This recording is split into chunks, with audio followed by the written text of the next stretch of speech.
అంటే వెంకటేశ్వర స్వామి వారు అన్నారు, నిన్ను ఈ కొండ మించి బయటికి తోయించేస్తానన్నారు. అంటే ఈయనన్నారు, నువ్వెవరివి తోయించేయడానికి, నాకన్నా ముందు నువ్వు వచ్చావు అంతే. ఇక్కడ నువ్వు 100 గజాల స్థలం వరాహస్వామి దగ్గర పుచ్చుకున్నావు, నేను మా గురువు గారి మాట ప్రకారం నేను చెరువు తవ్వి నువ్వు పూలు కట్టడానికి వచ్చాను.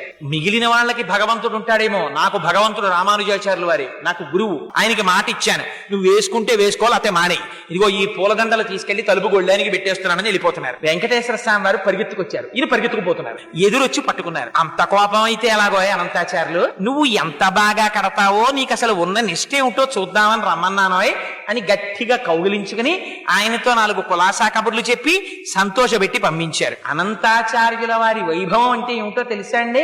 ఆయనకోసారి జ్వరం వచ్చింది, గుళ్ళోకి వెళ్ళడం మానేశారు. మానేసి శిష్యులకి ఇచ్చి పూలదండలు పంపిస్తుండేవారు. పంపిస్తుంటే ఆయన మంచం మీద పడుకుని ఉంటే వెంకటేశ్వర స్వామి వారు అర్చకుల్ని పిలిచి, రావట్లేదే అనంతాచార్యులు 3 రోజుల నుంచి అని అడిగారు. ఆయనకి తెలియదా? అడిగితే అర్చకులు అన్నారు, కొంచెం జ్వరంగా ఉందండి, పడుకున్నాడన్నారు. మీరు వెళ్ళి అడగండి, జ్వరం తగ్గకపోతే వెంకటేశ్వర స్వామి వారు డాక్టర్లని పంపిస్తారట, వైద్యుల్ని, తగ్గిందా లేదా ఇంకా ఎక్కువగా ఉంటోందా అడిగి రమ్మన్నాడని అడిగిరండి అన్నారు. అర్చకులు వెళ్ళి అడిగారు. అడిగితే ఆయన కోపం వచ్చి అన్నారు, చాలా ఎంత దయాళు అయ్యా మీ ప్రభు, ఐశ్వర్యవంతులతో సంధ్యావందనం చేయించేవాడు మీ ప్రభు, వెళ్ళి రమ్మనన్నారు. అంటే వాళ్ళు వెళ్ళి ఇదే మాట చెప్పారు. అసలు మూతి ముడుచుకుని మీ మీద విసుక్కుంటున్నాడండి, నాకు వైద్యుల్ని పంపిస్తాడా?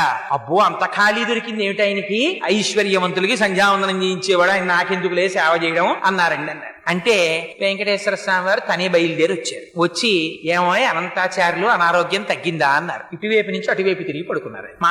మాట్లాడకపోతే ఆయనే పాపం ఓ బల్ల లాక్కుని వెంకటేశ్వర స్వామి వారు కూర్చున్నారు. ఇవన్నీ యథార్థంగా జరిగిన సంఘటనలండి. ఓ బల్ల మీద కూర్చుని చెయ్యి పట్టుకుని, అనంతాచార్యులు తగ్గలేదా, ఇంకా ఒంట్లో ఉష్ణం అన్నారు. అంటే పాపం మీకు ఇప్పటికి తీరుబడి దొరికింది, మిమ్మల్ని నమ్ముకుని కొండ మీదకి వచ్చి ఈ నేల నుంచి పుష్పకైంకర్యం చేస్తున్నాను, 3 రోజులు అయింది జ్వరం వచ్చి పడి మంచాన, వచ్చి నన్ను పలకరించడానికి తీరుబడి కుదరలేదు, వైద్యుల్ని పంపిస్తానన్నావుట, ఏం పాపం నువ్వు వచ్చావేం ఖాళీ దొరికిందా అన్నారు. అంటే ఫోన్లేవయ్యా, మనస్సంతా కష్టపెట్టుకోకయ్యా, నీకు జ్వరం ఉందో లేదో చూద్దామని వచ్చాను. అనంతాచార్యులు నన్ను చూడాలన్న భక్తే తప్ప వైద్యులతో వైద్యం చేయించుకుందామని కూడా నీకు కోరిక లేదేమిటో, చూడు నీకు ఎలా తగ్గించేస్తానో అని ఒళ్ళంతా తడిమేర పడుకున్నటువంటి అనంతాచార్యుల వారిది.